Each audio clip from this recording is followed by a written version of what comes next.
Niulize. Kuna swali bado inanisumbuaga sana. Kama bibi wa Lut ndiye aliangalia chini. Akageuka chini.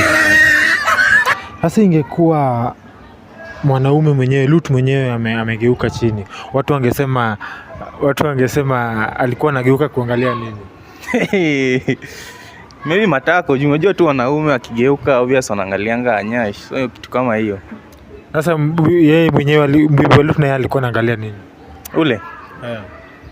Hiyo swali yako ni tricky. Hiyo swali ni tricky. Ni tricky. Hiyo ni tricky. Haya, sasa tuache watu comment, tuone comment section wanasema nini. Hapo. So waambie waandike hapo kwa comment section. So ingekuwa bwanake ndiye anaangalia nyuma, alikuwa anaangalia nini? Yeah. Okay guys, tukutane comment section tuone ingekuwa Lut ndiye ameangalia nyuma, angekuwa anaangalia nini? Asante.